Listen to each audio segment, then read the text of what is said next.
Bonjour, peuple congolais. Les Alingaï Wabino, Christian Bola, bien maman, peuple Mokozi, peuple souverain, combattant, résistant, révolutionnaire. Touye les locaux Makambo rapidement. Makambo concernant donc famille Tshisekedi. Famille Tshisekedi, Oyo Bino Boyebaki, Oyo Busoto Yebaki, Oyo Bino Bomonaki famille à Lokumu. Oyo Busoto Monai famille lokumu, Oyo Bino Monai famille intellectuelle, Oyo Busoto croyait qui paie la famille intellectuelle, famille wana ezali famille ba expert, il y a impolitesse. Famille wana ezali famille expert, il y a mensonge. Ezali famille expert, il y a ba psychopathe. Donc c'est-à-dire ezali famille, il y a ba troubadour. Ils ont famille et elle donc ils ont illustré et monani ils ont famille oyo et ko chaque Congo na kao ils ont famille oyo et pesa qui bino espoir bino o bolandaki ngai pe na landaki et ngai na sina kata singa papa Tshisekedi vivant. Donc c'est à dire j'ai compris bien avant vous et vous qui croyez en cette famille il y a rien parce que papa Tshisekedi n'avait pas construit un projet de société pour développer le pays, n'avait pas construit un projet de société pour présenter, n'est-ce pas,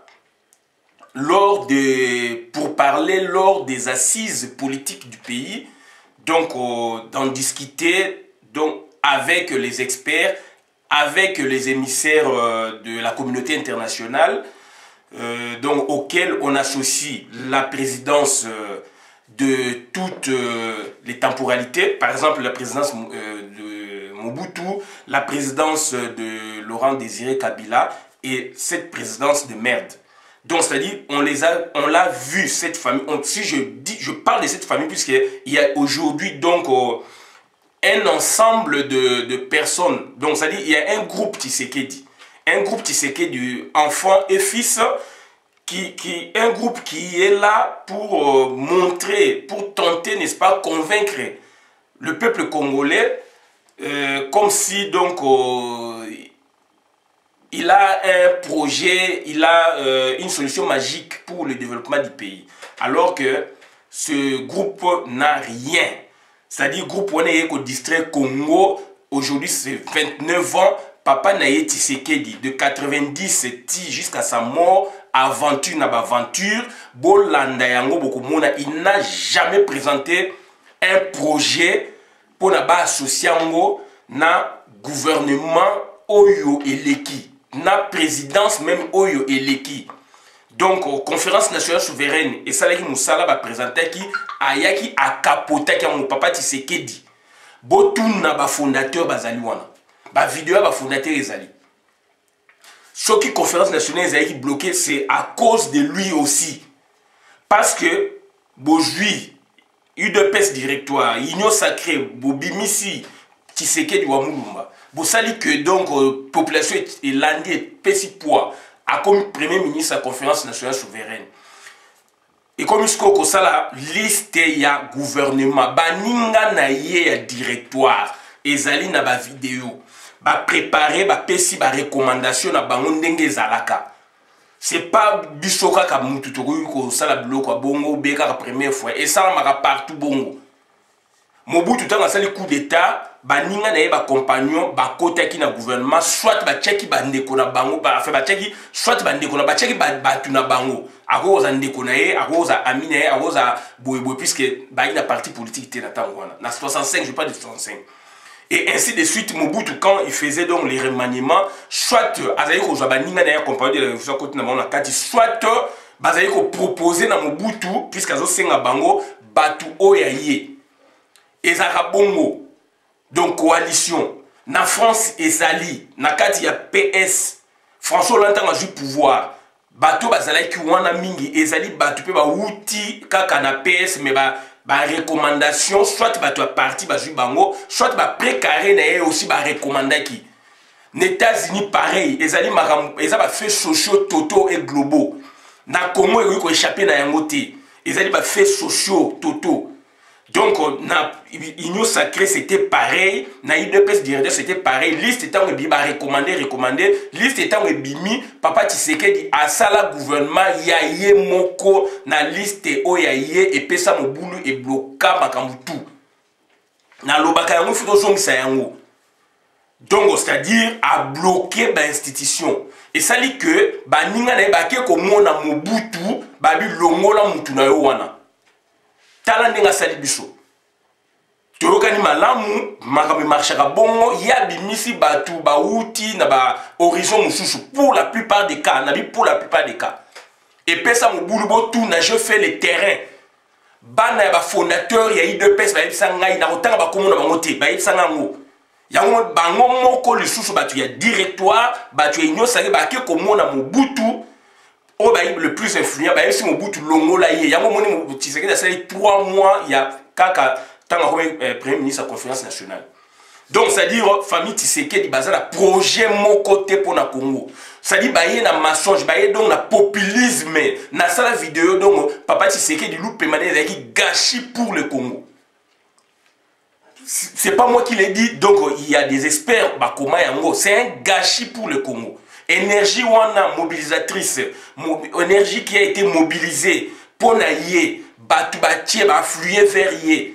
Donc, à ça qui a un pour naïe, orgueil naïe, à ça qui a pour extravagance naïe politique, à ça qui a pour na Congoté. Donc, il faut te relever le défi wana. Donc, il faut te les matos à la batou. Et là, on a quitté on a bana naïe, na ba neveu naïe, ba nièce naïe. Bazali ba arrogant de bazali batu oyo papa Tshisekedi azali ko pesa bino face mususu na ndaku na na face mususu face B donc il y a tribalisme ayi na face B donc ça dit il y a orgueil wana amati na ngoti na niveau ya état aujourd'hui moi na zo tinga batu ba nyanga la kata officiellement bomyoki yango na matoi na bino donc bande ko na ngai aujourd'hui batu ba rotuna nyanga la kata fini nani est-ce que a fini ba combattant oyo to humilié qui est-ce qu'a fini bateau bazaki na salle est-ce qu'a fini pouvoir oyo donc et bimisié puisque akum ko ba question libanda azoko kayango te est-ce que bande ko na réponse à ngoyo a fini ba congolais donc a fini ba congolais ne serait-ce que a fini kaka un groupe ya ba congolais peu importe donc origine yango a fini tous les congolais c'est-à-dire to extrapoler aussi pour comprendre quand il y a problème dans Beni donc c'est le Congo on ne dira pas que c'est Beni non c'est le Congo puisque Beni fait partie intégrante il y a Congo quand il y a problème dans Yumbi ne baboma batu c'est le Congo on ne dira pas jamais que donc Yumbi non c'est pas le Congo c'est Yumbi non Yumbi fait partie intégrante il y a Congo donc c'est à dire il y a une politique oyo ba Rwanda bazana ngo yi azana ngo na mutu. Donc ça dit quand il injurie dans sa subconscience ou dans sa conscience, elle injurie n'est-ce pas donc un groupe de Congolais où il fait allusion où il insinue des trucs donc à l'endroit des trucs mauvais à l'endroit un groupe moi Congolais n'allez pas comprendre, n'allez pas donc stigmatiser un groupe. Donc, il a injuré tous les Congolais. Ce monsieur ne mérite pas cette place, on vous l'a dit. C'est-à-dire, son père s'est retenu parce que, donc, il a étudié. Puisque quand vous étudiez beaucoup aussi, donc, certaines choses, vous allez les éviter. Mais lui, n'ayant pas, donc, arrivé à un stade minimum, ou, disons, maximum, minimum d'un cursus scolaire, d'où tout ce qui peut lui apparaître dans ses idées, etc. Donc, il va le balancer. Raison pour laquelle il n'a pas pu retenir ça. Donc, il faut que Jeannot Kabouya, recoupement, Jeannot Kabouya, Alobi que Félix, Tshisekedi, à Coli, en Belgique, tout ça, mais à côté de la clandestin, il a été humilié dans les Congolais, et puis grâce à la police belge, complicité ou complaisance, etc. Donc, c'est-à-dire, quand vous recoupez ça, bon, moni makamdenge ça vient à terrain. Donc, il a été humilié, il a été abattu. Donc, ce monsieur ne mérite pas cette place. Donc, famille Tshisekedi, na zongi sikoyo, famille Tshisekedi, des alliés famille impoli, des alliés famille, donc, il y a des psychopathes, je le dis, je le confirme, des alliés famille, donc, il y a des voyous. Donc, je le dis, je le confirme. Roselyne Mbombo, papa Naye Azali Leki a papa Tshisekedi. Donc, son père ne suit pas directement papa Tshisekedi, son père suit Monseigneur. Puisqu'il y a papa Tshisekedi, bon, je ne connais pas toute la famille, mais je vois déjà papa Tshisekedi. Après papa Tshisekedi, c'est Monseigneur. Après papa Monseigneur, c'est le papa à Roselyne Mbombo. C'est un docteur en droit. Moi, j'ai étudié sa thèse à Paris, un patron Sorbonne. Il a fait le laboratoire comme moi, d'anthropologie juridique. Il a fini en 71. Sa thèse est là, Lusanga. Il a parlé sur la parenté, donc, c'est-à-dire, je vous dis, un papa intellectuel, il a produit des voyous. Donc, un papa intellectuel. Je parle maintenant de la famille dont Lusanga, donc famille Tshisekedi. En général, c'est l'ensemble de famille Tshisekedi. Bien que leur papa, leur coco pouvait, ou papa, il y a papa Tshisekedi, mais on englobe maintenant, donc famille Tshisekedi devient une famille générique par rapport à Bango. Il faut rentrer dedans pour nous ébaquer. Oh, il y a une famille Lusanga, oh, il y a une Boé, et que papa na Bango, coco, il y a Lusanga, il y a Roselyne, Félix, aurait eu un autre nom, Izalaka, biso pe koko na biso. Donc, banana et tout, papa na biso, tata moi aussi, portail. Il n'y avait que 2 ou 3. Donc, ça dit, famille Tshisekedi, on la prend comme une famille générique. Aujourd'hui, famille Tshisekedi éprouve la face du monde et ça dit famille impoli. Roselyne Mbombo ne cesse d'injurier Batu de Bonobo. Hier, Roselyne Nazakito. Roselyne Nazakito. Ata la miroir, ata la Bonobo. Si aujourd'hui, dans le monde, il va finir à macaque et ça, la stade Awa, et l'autre, on a tout toléré. Un noir, quand il joue na ballon, il joue dans le stade, il boit quelle est pour s'habiter. Donc, grande vedette, il y a football noir, donc, subit ça. Et Roselyne Mbombo menace injurie des gens par rapport à la politique de Bonobo. Est-ce qu'elle est très jolie? Donc, elle dit moi si oui. Est-ce qu'elle a dit kitoko pour la fin à battre Bonobo? Alors que na mindele a ba fin à biso tout, donc ba makak, ba fin à biso ba Bonobo. Donc, c'est une famille d'impolis, une famille d'experts, n'est-ce pas, en la matière. Baza ba psychopathe, baza ba famille à l'okuta, baza famille donc il y a ba malade mentaux. Baza famille ba malade mentaux. Balexi Batu tant durant 29 ans. J'aurais souhaité même que papa Tshisekedi n'ait boundé comment naïe pendant la clandestinité. Nous, on a été à l'université de Kinshasa, on a vu en 88 ou 89, papa Tshisekedi déterminé à Nimisaka Ponkabu ou Ponkasavubu. Tu es bien, moi,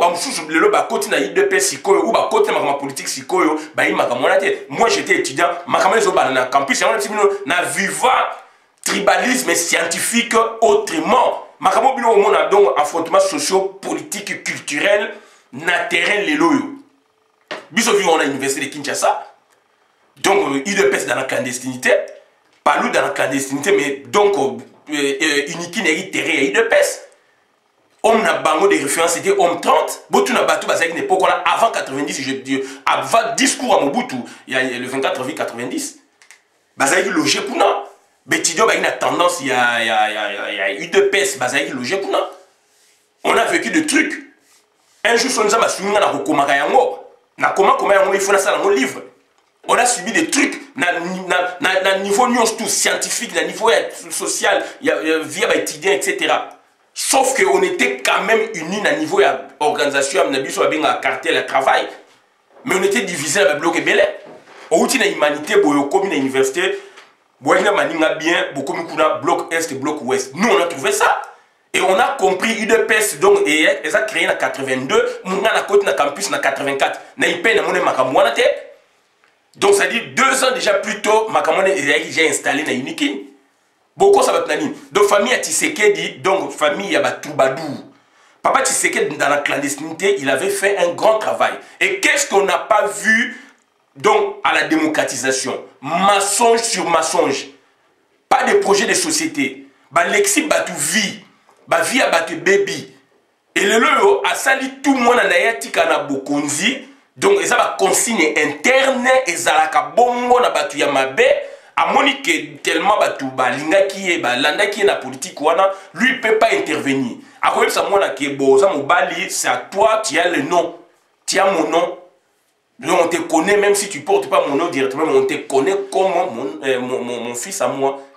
Donc ça dit, c'est à toi de prouver, puisque dans la majorité, il faut jouer sur ça, c'est ça. Et ça, la makana batu ya mabe, ou ya lingatika héritage nae, politique, par exemple, tu peux cet exemple, il dira Gandhi, jamais baby ça honneur nae na vision politique nae. Vision politique, il dira Gandhi, le lieu mondial. Félix Tshisekedi a préparé donc une armée donc mono-ethnique. Oyaye, il copie sur Mobutu, point d'interrogation. Donc, ils ont sujet dans ça là déjà armée mono-ethnique en Afrique. Et n'a qu'à répandre yango déjà puisque déjà toyebi toyoki donc il prépare une armée mono-ethnique. Pour faire combien d'années dans Congo? Pour aya déranger biso, a déranger combat congolais, la politique ya ça na tribaliste. Il y a tribalisme. Un tribaliste est né. Félix Tshisekedi, c'est un tribaliste né. Puisqu'il y a des tribalistes d'occasion, tribalistes d'habitude. Mais lui, il est tribaliste né. Donc, à Koli, na bango, na tribalisme. Et Kolwana, tolinga bango te batu boy, tolinga bango te boy, balinga bango te. Mais maintenant, vous aspirez donc na état. Vous aspirez à la fonction ya minene ya mboka. Et vous ramenez cette théorie familiale tribaliste au sommet de l'État. Vous croyez que les autres ethnies, les autres peuples, Barotika Bino tranquille? Vous croyez ça? Et vous qui le soutenez, vous croyez ça? Bino ba journaliste Obo Kendaki, vous avez accrédité pour c'est votre droit. Vous avez vu comment il vous a humilié? Bino ba Congolais, puisque là maintenant je parle du Congo. Bino groupe il y a Congolais Obo Kendaki Koyambaye. Donc, oyo bokene consciemment koyambaye. Vous avez une minorité dans le 2-3%. Na ba tribaliste o yé vraiment contact qui na bango o bango ba contact na ye bandeko na ye ya tribu. Ya parenté. Pour na bango Tshisekedi ezali culte donc il y a vie donc ça dit c'est le monsieur il a un titre donc ça dit parenté mysticité culte de la vie na expliquant déjà kala. C'est une théorie na yo ko l'on peut na inikine. Na professeur Kaimanta Mabilangi. De cette fois-là, maintenant, la parenté s'est dit non, on a un monsieur, donc un membre de notre famille élargie ou restreinte, donc on parle la même langue, on a la même culture, on est de la même province, de la même tribu. Cette fois-là, maintenant, donc, nous, on doit les soutenir puisqu'il y a Bisso Père Komiwana. On a étudié ça avant 90. Deuxième année graduée à droit institution politique avec professeur Kaimanta Mabilangi, Moukolo Alimentation Gigi. On a étudié ça. De Yabiso Peye wana komi wana to soutenir rien. Puisque bango pe bazwa ki. Nous on a étudié ça en 90 sous le MPR parti état. Alors makamango yo samande siko polele ya salité coûte. Ya mobutu ya inde musume o ya salité mais ya salité de la théorie vraiment donc on trouve bien sa justification aujourd'hui à 90%. Ya au moins la zone la théorie wana grand maître professeur Kaimanta Mabilangi. Il nous a expliqué des trucs déjà à l'époque wana. Institution politique boye, théorie de dysfonctionnalité, il faut qu'on applique théorie de dysfonctionnalité dans 4 institutions. Dysfonctionnalité, c'est-à-dire manque de comportement réglé. 10, c'est-à-dire défaut. Fonctionnalité, donc, est-ce que fonctionnalité, c'est-à-dire bien? Est-ce que institution politique, État, présidence, boye, donc, parlement, justice, etc. Est-ce que ça arrive mal, donc, autant pour la malade? Et maintenant, donc, il s'est tribalisme dans l'écolo de l'État. Toloba et en gros, ça ordonnance. Et bah, ça ordonnance, donc 90% donc, balouba, balouba. Toloba te, mort, on est à bon. Mobutu a ko ganga, donc, a ko ganga, yeba ki makam. On prend le relais, donc, c'est-à-dire le loup fardeau, au bat tiki. Oh, ba koko na biso ba tiki. Oh, Simo Kimbangu ba tiki. Oh, ba Lumumba ba Kasavu ba tiki. Oh, Mobutu a tiki. Une partie Laurent Désiré Kabila tiki, puisque dernier parti à combien de mois conscient c'est lourd fardeau de biso to mema yango to ndimi yango on va pas se lâcher d'autres tika Congo te Congo ezali ya biso bino batisekediste bino batu ya clan ya tribu oyo boye biso mentalité wana tokotika ka bino te. Je ne parle pas de Balouba, je parle d'un groupe défini tisekediste et je parle de tribaliste.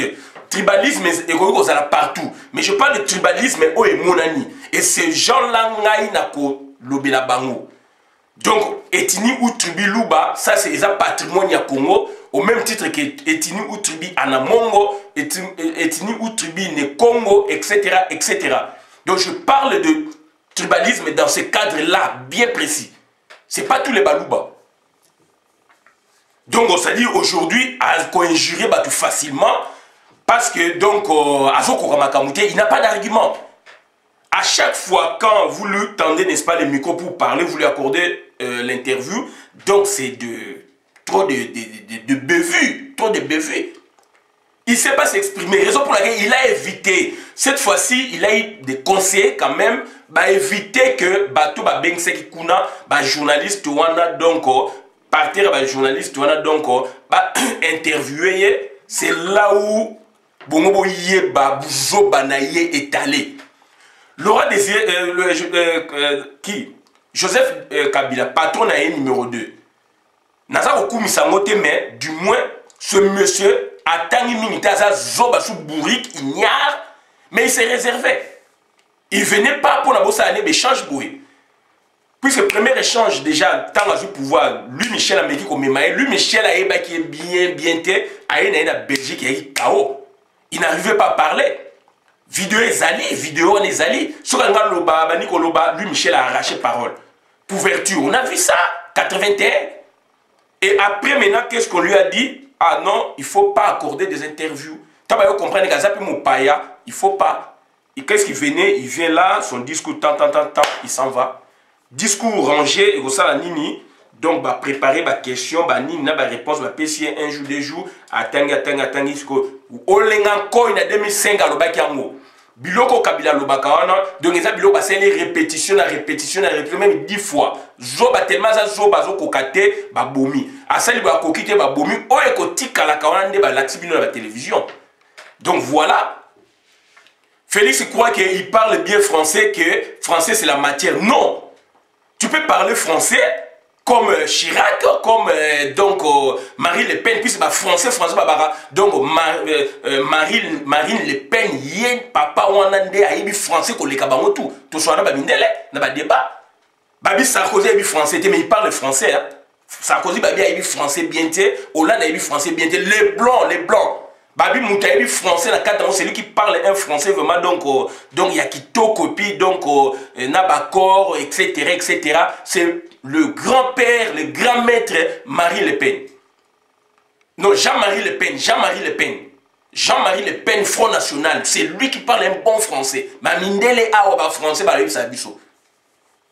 français, bien que ça langue na bango. Donc, Babi, que Sarkozy a français, mais Sarkozy s'exprime, il est là, maître, avocat, président de la République, Babi, Hollande a français, Mindele, Naswana Bangongaï. Bah, je vais témoigner à ma camarade. Bah, il y a quatre français qui toko Jean-Marie Le Pen. Donc, Félix croit que quand il parle comme ça, donc, Azoko Loba, donc, selon son bon sens, lui croit que c'est la matière. Matière est zélo comme chouchou, bon sens est zélo comme chouchou. Tout le monde peut parler selon son bon sens. Est-ce que le bon sens politique, il y a moins de est-ce que le bon sens juridique, il y a du bon sens dans le langage. Aux autres parler vulgairement, tu crois que puisque on va monoko et mindele, est-ce que mon mindele est maîtrisant?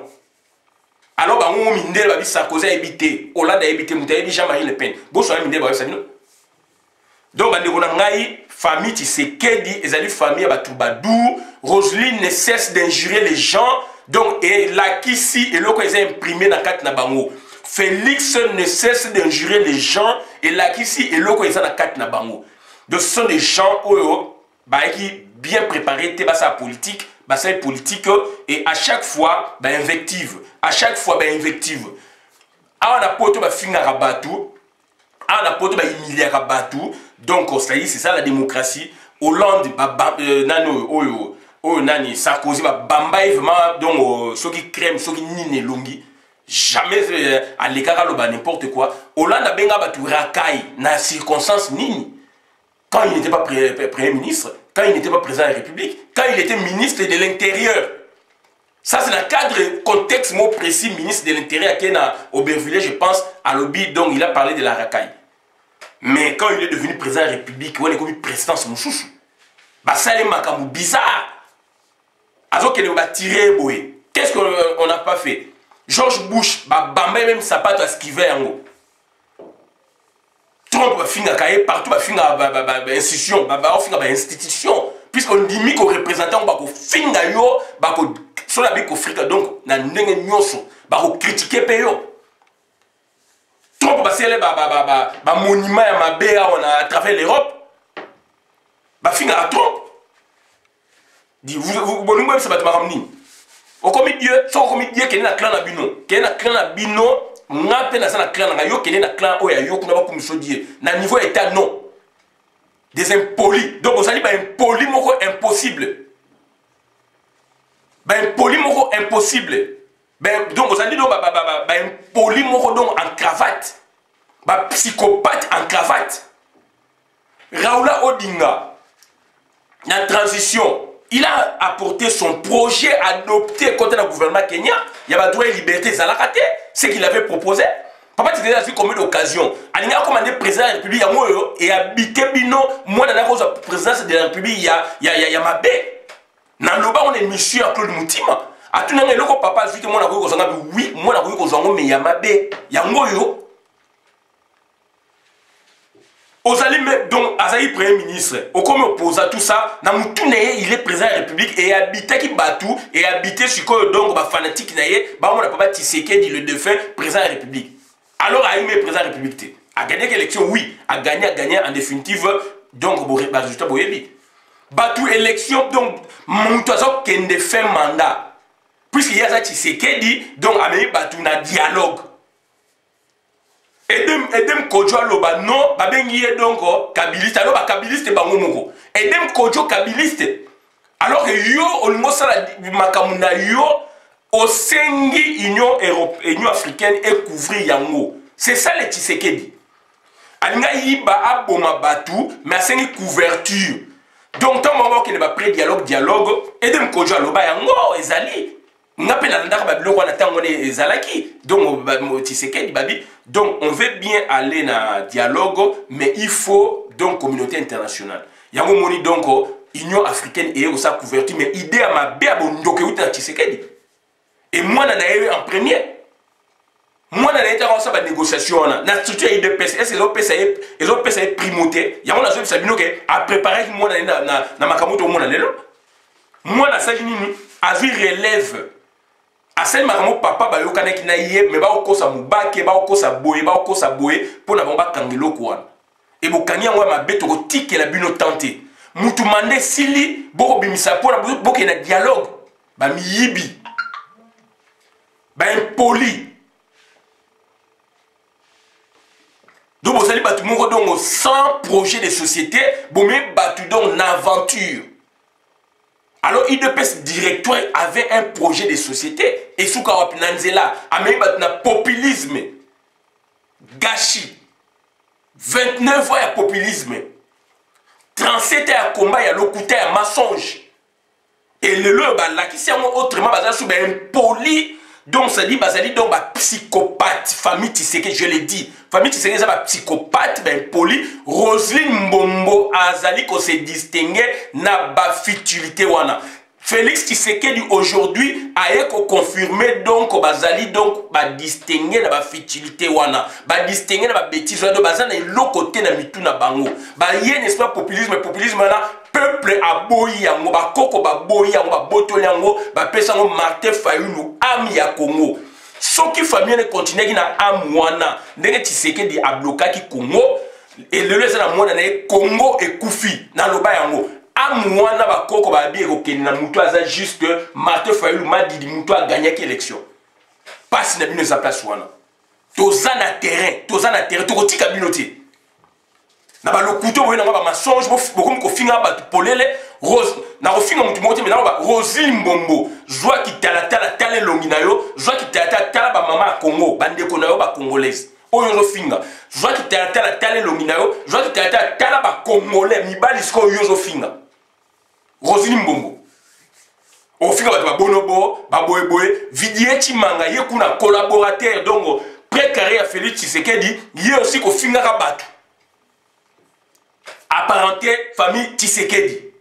Bo finga batu est-ce que kofinga batouana ezali le vertu na Congo ezali éducation bozwa ki ezali do mentalité bokoli nango ezali tribalisme bozala nango na ndaku na bino ebimi likolo ya l'état tokotika bino te ngana kofinga bino te mena koloba et na lobi mais na lakisi na face du monde que famille Tshisekedi bazali na projeté famille Tshisekedi bazali na côté Félix Tshisekedi mo alobaki azana projeté moi na o azako lobaki ye azali héritier présomptif politique ya papa na ye de son papa azali te politiquement il t'a ko remplacer o ya lobaki donc on suppose papa otiki la op matière a otiki la op projet azali non pour le Congo papa a l'accès qui incompétence politique, moi n'avais confirmer incompétence wana. Ils n'avaient rien comme projet de société.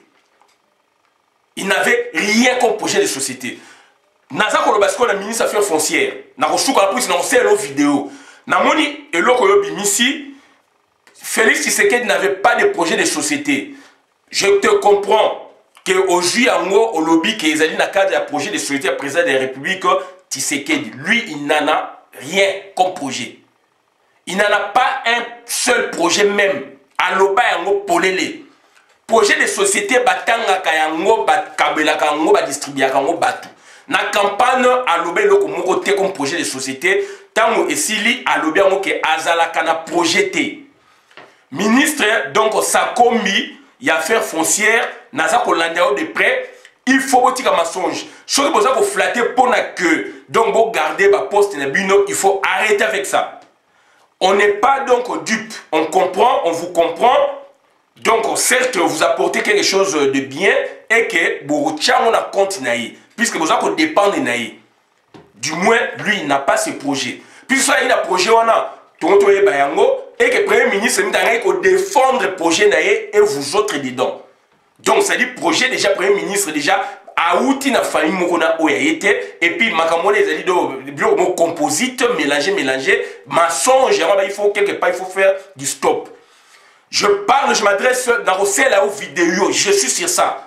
Donc, je parle là, dans lancé kaka, dans énoncé le Rolobaka. Donc, je m'adresse maintenant au ministre Sakombi des affaires foncières. Arrêtez avec cette flatterie. Notre Congo ne va pas avancer avec de telles théories. Félix Yemoko, il s'est illustré par autant de fois qu'il n'a pas de projet de société. Les Congolais, ils vont apprendre bangoter projet de société à Félix.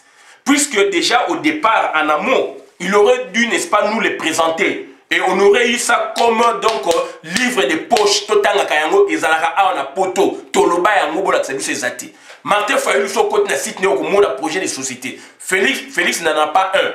Donc il faut arrêter que ce que tu voudrais faire. Donc au joyango, au tiango na cadre de projet, il y a société à Félix. Non. Mais on comprend mais il y a des éléments techniques pour te confondre dans la théorie na yowana. Donc c'est-à-dire au sein des locaux où on a moni. Donc, c'est-à-dire, moi je suis juriste, donc s'occupant de ma camboya, foncier, immobilier, etc. Je vis, je comprends, donc je m'attarde là-dessus. Dès que j'aurai fini, ma camboya, c'est le vidéo.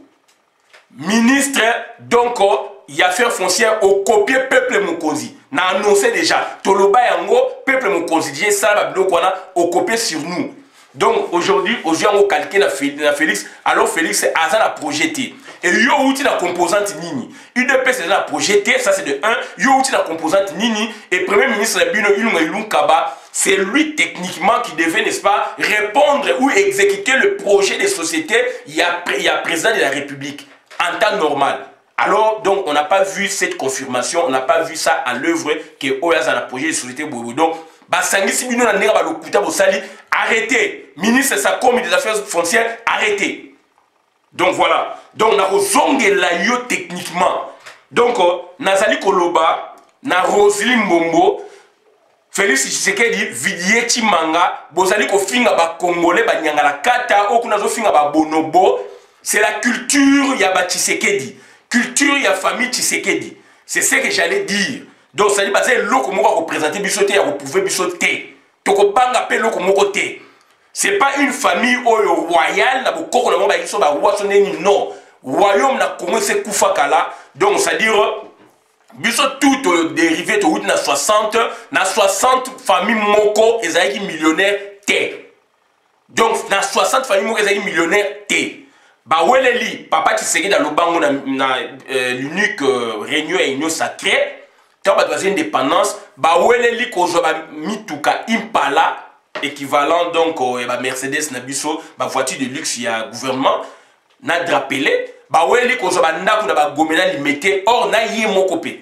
Donc ça dit mutu moko ayine loko azate à part ba ndako ba faux d'avance o ba pesa ba tuna crédit vente à travers la République et à part nos villages. Mutu moko ayi millionnaire azalité bobanga batu wana te ba se construire oui mais na mensonge bazu ba bomengo oui mais na mensonge yango na biso tozali ko bunda biso peuple mokonzi tozali ko bunda pona ko confondre batu wana et nazali donc PNI politicien non institutionnel boya na débat boya tozali bino to partager matière ya Congo boya tozo rozela bino na ba débat moko akimi débat devant groupe net tribaliste akimi débat yo mutolanda kiye ndeto ba ngulu yo journaliste ezali droit na yo olanda kiye ko zala ngulu ya otozo payer sabino il faut faire attention owe ko linga berté na argent de berté donc ça dit so bozali koto kuna bokende koto kuna il y a des nouveaux journalistes ou chroniqueurs bazali ko s'assumer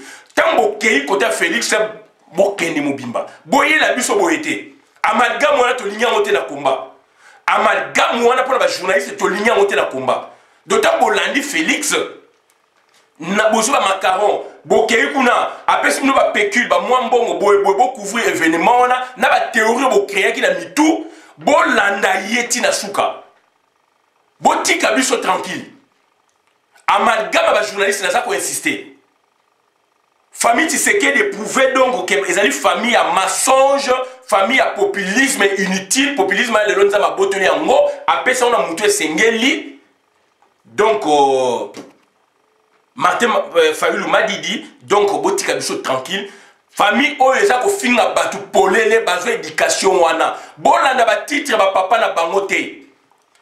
Papa Tshisekedi est docteur en droit na Inikino, sans thèse bien sûr. Papa Lusanga, qui n'a pas lobby, papa Bazorosini, il y a un docteur en droit à thèse. Na Paris, un patron Sorbonne 70, 71. Na Tanga, on a dit ça s'appelle Rosini. Na Tangango, na faculté, donc on a Paris, un patron Sorbonne, donc on a un laboratoire d'anthropologie juridique. Il a parlé sur la parenté, Blogmo, une bonne thèse. Dirigée par grand maître, donc père fondateur, il y a laboratoire Michel Alliot. Papa, il y a Rosini Mbombo. Et botal ba titre on a zali ko cacher le kuta. Donc ça veut dire il faut qu'on décortiquer. Bana na bango le ba l'accident ba incompétence, papa ba tangi mingi bana ba tangiti. Bana ba tangiti so ba produit biso ba niaiserie politique. Ba produit biso ba donc ba boujo ba politique. Donc ba ko finga ba tu lelo yo. Donc ba zali ba incompétent. Roselyne akei na Kinshasa kuna akosa ba bêtise ba bengani même na neveu na ye, donc cousin na ye pardon donc Félix. Et aujourd'hui, il fait que relayer sa date. Abane ko relayer Moutali Bosso ko finga bat. Daniela, il est un peu donc un peu calme. Les gars, Roselyne a un peu ndenge mususu. Mais Roselyne ne fait que injurier. Yangwana na toza ko singa ba maman bo s'occuper na Roselyne. Donc bo s'occuper na Roselyne. Biso toza ko s'occuper na Félix. Donc ça n'est de trop pour injurer des gens comme ça. D'où maintenant, à ses côtés, il y a un autre abouti, Vidier Chimanga. Donc pour la vidéo tu m'as rappelé il y a fingi bato na ndenge belé. Donc ça dit toza ko s'occuper na bango. On a été au bango na suki a bola na vidéo madame na compte la communauté ngai Christian bola biama membre peuple mokonzi peuple souverain combattant résistant révolutionnaire. Ya moi la touyer pour la ko révolutionner masolo nazali PNI politicien non institutionnel. To ko banga mutu mo to ko kinango jusqu'au bout. Ba komi pe na suka. Interview so ba poser ba question donc bongo ba so ba vérité na ye. Boyoki o alobaki bazo ko diriger mboka bayo kanaki ba diriger mboka ensemble et ça m'a mukini. Allez-y comprendre, merci.